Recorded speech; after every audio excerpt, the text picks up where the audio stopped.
Greetings, ladies and gents, and welcome to this daily science fiction extravaganza, commonly known as Tales from Outer Space. Taken from the subreddit HFY. All the relevant links will be down below. And, as always, I hope that you enjoy. And if you do, please consider supporting the channel. On to the science fiction. Story number 1. All spacefaring species use different methods of interstellar travel. Magic, prayer, and even willpower. Humans were the only ones impure and insane enough to use controlled explosions. Written by Crumb JD. The hell is wrong with your ship? Non-human comm discipline isn't quite as good as the human equivalent. As I understand it, they've never had to deal with the crackling early radios that informed our procedures. Sure, on most worlds, when a communication spell was first developed, it was a domain of high priests and archmages, but it was clear. Still, I'd expected slightly better introduction to the local traffic control net than half-panicked voice asking a question that made no sense. This is the Frontier Realm Control, all ship systems reporting normal. To whom am I speaking? I glanced down at my board after finishing speaking. The ship systems were reporting nominal by not activating the shrieking claxons or flashing lights. But with a few pokes and the control in front of me, I was able to project a little hologram of the ship's status. Everything was outlined in a happy green. Nominal. I'm registering explosions at your aft end. The speaker still didn't identify himself, and he sounded a little panicked. I reached out, grabbed the hologram, and rotated it around to see the back of the ship, and then zoomed in until I was looking at a fairly low-level system. I wasn't as far down as I could go. The ship would happily report on the status of individual circuit boards and breakers, but it was surely low enough that I could see if anything that local space station could see. Some of the components were haloed in a light green rather than a dark green, but they only meant that they were coming up for a service state. I drummed my fingers against the control board, mentally debating if I should launch a drone for an external view, or if I should respond with everything's good second time. On the one hand, whoever I was talking to was probably looking at me from a freaking scrying mirror, or shouting into a pointy hat or something. So, there was seriously no way that they'd have noticed something that the ship's sensors hadn't. On the other hand, I didn't want to end up in the textbooks as an example of why only a jackass would ignore panic warnings from the traffic control. Then the hologram changed. A tiny icon shaped like an idealized hydrogen atom extended out the back of the ship. A dozen lines lanced out of it, and a flare of fire blossomed out behind the ship pushing plate. Because I was paying attention, I felt the ship give a tiny little shudder as we accelerated very slightly. There it is again! I just saw a huge explosion behind your ship. Sorry, you're registering our drive system control. All systems are nominal and everything is under control. This at least seemed to calm the alien traffic controller operator down a tiny little bit. I'm assuming it was a male for the pitch of his voice. Translation spells are nicer than the computerized equivalent. They tend to give speakers roughly the voice of the listener would expect given the nature of the speaker, even if the original speech was in the form of wild tentacle gesticulations and skin color changes via some alien squid thing. This voice was sort of nasal and high, but definitely male. He at least listened to me this time. You're telling me your ship is deliberately firing off a series of huge fireballs. Is that safe? Perfectly safe. Control, you're seeing a laser-triggered fusion pulses. They're as clean as mother's milk. That wasn't strictly true. Even laser pump fusion makes a bit of tritium, but it's not very hot, and the half-life is short enough that even if some mutant atoms end up in the planet's upper atmosphere, they aren't going to hurt anyone. None of that translated. The speaker's voice had become more nasal and somewhat accusatory, as though I had any control over what its spell could and could not translate. But if that's your drive, then don't come any closer. I need to talk to someone about this. Then the line cut off. Control! That's not how it works. The explosions are my brakes. I didn't get any response. I should probably back up enough for a little context. Mankind made contact with extraterrestrial life for the first time when Umahalak's enormous crystalline spaceship floated out of the sky and set down in wild Alaska. There was a lot of turmoil in response to that, of course, but the strange part came when they told us why they were on Earth and how they gotten there. A pure faith had carried them through space faster than a beam of light, and they were here to tell humanity of our divine mission. We hadn't believed them on either count. Tracking their technology seemed easier than tackling the belief system, so we set about examining everything they were willing to show us with absolute certainty that it was a standard tech that they didn't understand and had thus reduced to superstition. Perhaps that ship had been built long before it had been piloted to Earth by the now fallen civilization. That was not it. Long story short, the Umahalak allowed us to examine their technology in a way we requested. They knew that what would happen before we started. We found nothing capable of doing anything in it, and as soon as we looked closely at it, the tech stopped functioning. Next, the Umahalak explained how the ship had been built, and indeed they had built it themselves.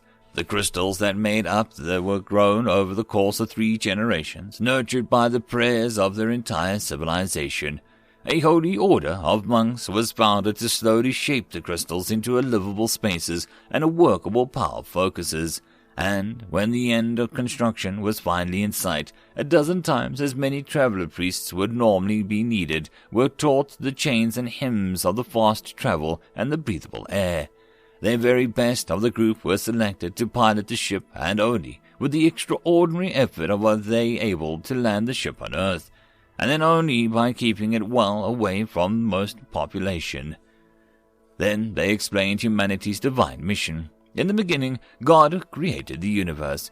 He created the races therein, and then he gave the ability to adjust the rules of reality so that they may not perish under the iron fists of physics. The races where of vastness grew proud. They called their powers magic and said that the wonders that they worked were will of mind rather than through faith. So, on a planet with more iron in its heart than any other, a race with cold iron in its very blood was born. To this race was given the special magic, a magic that enforced the rules to the Creator. This race would humble the works of the Magi and even test the faithful. This time the god wasn't screwing around. We would assert the rules of reality whenever we examined something. Humans didn't get a choice in that. So that was our mission, to survive and travel. Of course, most of our people thought it was a load of crap. There was even a contingent of people sufficiently contrary or self-loathing that said that we shouldn't travel to the galaxy.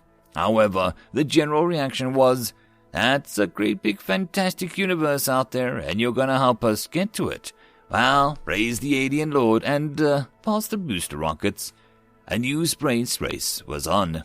It eventually produced 3 key technologies that gave mankind the stars: laser filters, the Orion Drive, and the Orion Drive 2. Laser filters were the simplest. If you focus a sufficiently powerful beam into a thruster that's essentially nothing more than a durable black cup, then all the air inside flashes to a plasma, and the cup is tossed upwards.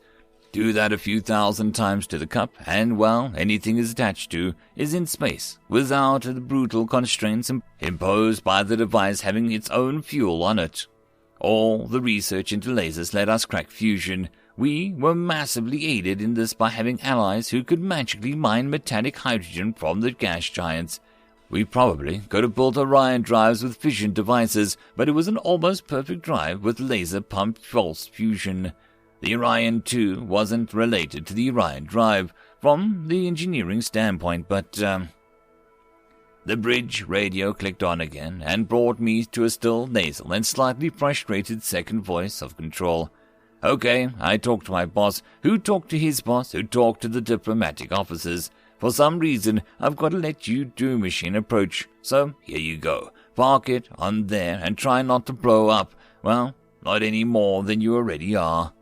The hologram of the ship was replaced by a holographic representation of a parking orbit Control wanted the Frontier to take up. I thought, not for the first time, that the translation spells used by most races really were amazing. Control had probably put a voodoo doll in front of it to scale the model of the system, expecting the diagram to show up on my scrying ball or some such. But because of the translation spell, the information made it to me in the format that the ship's computer could interpret. Better yet, because the spell was acting on the communication and not my reception, the human anti-magic field couldn't turn it off. There was a sharp crack of static, and the hologram in front of me shifted to a bunch of juvenile squid aliens playing a game that looked quite a lot like dodgeball. One of those allies, a small and awkward, even in my human eyes, was getting the worst of it. Several other beings were putting and pelting it mercilessly with balls, and each of them were using more than one tentacle at a time. Then that image started to fuzz up and break up. I quickly looked away from the hologram. Modern comms training included a fairly extensive section on not thinking too hard about just how aliens who have never discovered radio are speaking to you. The human anti-magic field always gets a vote if you catch its attention. Let's see. The bastard over that control had stuck me in system L2 point. L2 is a way out past the moon and it's gravitationally unstable. If I'd gotten normal parking lot orbit, I could have just shut off my ship engines and have taken a much-needed rack time. But, oh no. Because the control thought I was going to blow up, I was going to have to periodically correct the ship's position. On top of that, I suspected the Orion drive was too powerful for that to work. It would be like trying to make a golf putt with a sledgehammer, so I'd have to run the maneuver thrusters way more than they were really designed for. I looked back down at the holo. It was back to being a display of Frontier's parking space. Parking orbit, acknowledge control, I said, through clenched teeth. There was a long silence, and I thought that control had wandered off without telling me, or for a moment. Then the line went live again, and the control spoke hesitantly. So, why is your trip that important anyway? I ran my tongue across my teeth, wondering just how to answer that. We've been in the Von system. The Von were a race of mighty wizards of the sort that humanity was sent to humble and bring low. We'd been doing a great job of that. The Von had a lot of desire for human consumer goods. Our technology filled niches that their magic handled poorly, and anyone who could use it without training. Yet all we could buy from them was the raw materials. Their military was nearly useless against us because we shrugged off most of the potent death magic like it had never been cast. They could throw a rock at us or telekinetically fire an arrow, but that was only if they caught us off guard. So, a species of 100 planets to their name was having to normalize diplomatic relations with a single planet species as though we were total equals. I wasn't exactly shocked when the Von leaders hadn't publicized this meeting well enough for control to be ready for us. I also wasn't going to give away our secrets. Just some trade negotiations, I said. Control's only reply was to sigh so thick with annoyance that I actually started to feel for the guy. Embarrassing or not, the local traffic control facilities really should have been told that they were going to be dealing with a completely alien spaceship. No one ever thinks of the little guy. Again, I thought Control had signed off without announcing it, but he came back one last time. Okay, I gotta ask, you're using fireballs to push yourself around space, which is still nuts, but I learned back in school only 1 or 2 really special spells can move something faster than light.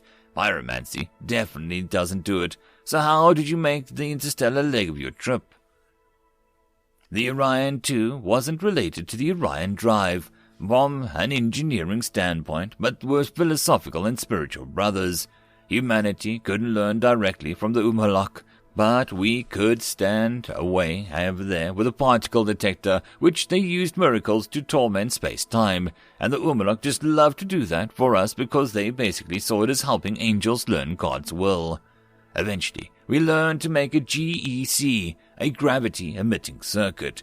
Because the electroweak force is so much more stronger than the gravitational force, it's possible to supercharge one of those until it has briefly become singularity.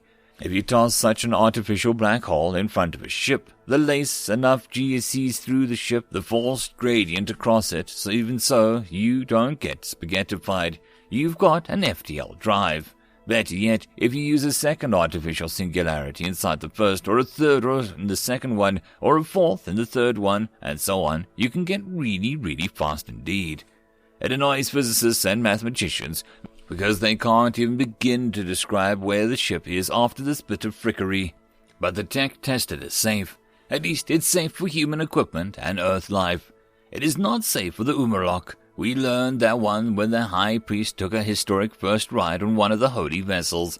They started screaming, and they didn't stop until the Faith Healer wiped their memory. The whole memory. The High Priest was left a little more than a mentally damaged infant, and everyone agreed the cure was way better than the disease. The most sensible thing a priest said while they still had its memories was, "They can see me, they can see me, they can see you, but you can't see them. They can touch me, but they can't touch you. You can't touch them. Save me, save me, save me. Will you save me?" The official human explanation was that Umrlok might have had some subconscious connection to the normal universe that allows them to achieve the things that they can do. Taking them so far out of the normal universe causes a form of stress that damage their minds. The official Umrlok explanation is that some sort of horrible thing is looking into our universe from the outside, and maybe they were wrong about just what humanity needs to do. Perhaps we weren't just supposed to annoy the wizards. Maybe we need to fly around the sky warp bands acting like a border guards for reality. Their church is in a bit of a state of flux. I just spent a month in those warp hands, and the only danger I felt was boredom. So I don't know what to think. It is nice to imagine that my mind is upset big brace down the spine of reality itself, but it's kind of far-fetched. What I do know is there is no way I was going to explain any of that to Control. I'd end up parking lot in the neighboring star system. Or maybe he'll just let me go in for a landing on the system some. The force of will, I answered into the radio. Yeah, pure force of will. Everyone on the ship just wants to go faster and light and really badly. And then we go faster than light. Oh, well, good. At least you've got some sensible FTL drive. Geez, you should just get that working in the system. Way better than those fireballs. Anyway, your approach vector is clear. Perform ascending if you need anything. Control out. End of story. And that, my friends, concludes this dose of science fiction fun. I hope that you enjoyed. And if you did, please don't forget to support the author from the link down below. But if you want to support this channel, there are links as well down below for you to help with. But the easiest way would be to share this video. And if you are so inclined, subscribe as well. I will see you all in the next episode, and I hope that you all have a fantastic time until then. Cheers.